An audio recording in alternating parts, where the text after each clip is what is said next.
বাংলাদেশের গণতন্ত্র মানে গণতন্ত্র দিয়ে আমরা মনে করি যে গণতন্ত্র হইলেই সবকিছু ঠিক হয়ে যাবে, গণতন্ত্রের মাধ্যমে নির্বাচন হয়ে গেলেই সব ঠিক হয়ে যাবে। একটা নির্বাচন হয়ে গেলেই যে সব ঠিক তা কিন্তু নয়।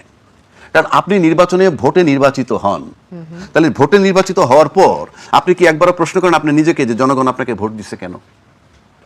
আচ্ছা, জনগণ আপনাকে ভোট দিছে কেন কি একবার আপনি বলেছেন, চিন্তা করছেন যে জনগণ আপনাকে ভোট দিছে কেন? যদি কেন চিন্তা করেন জনগণ ভোট দিছে কেন, তাহলে গণভোট পাশ করাইছে জনগণ, জুলাই সনদ বাস্তবায়ন করার জন্য ভোট দিছে জনগণ।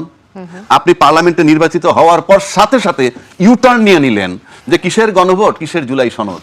এই যে আপনি জনগণকে বললেন গণভোটে ভোট দিতে, ভোট দেওয়ার পর আপনি চেঞ্জ হয়ে গেলেন, সেই জনগণের আপনি আইন করে তাকে দমাবেন, আপনি নিজে আইন না মেনে আরেকজনে দমাবেন কেমনি?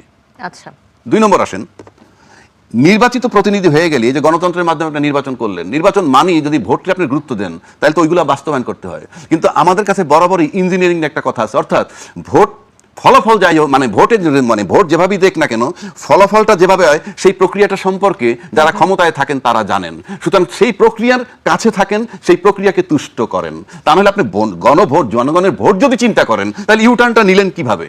আপনি বলতেছেন আইনে, আমার কোনো আইন দরকার নাই, আপনি মেনে নিছেন আপনার এই আজকে প্রধানমন্ত্রী বলছেন গণভোটে ভোট দিতে, তারপরে যে আপনি ইউটার্নটা নিলেন কোন আইনে, কোন বিধানে?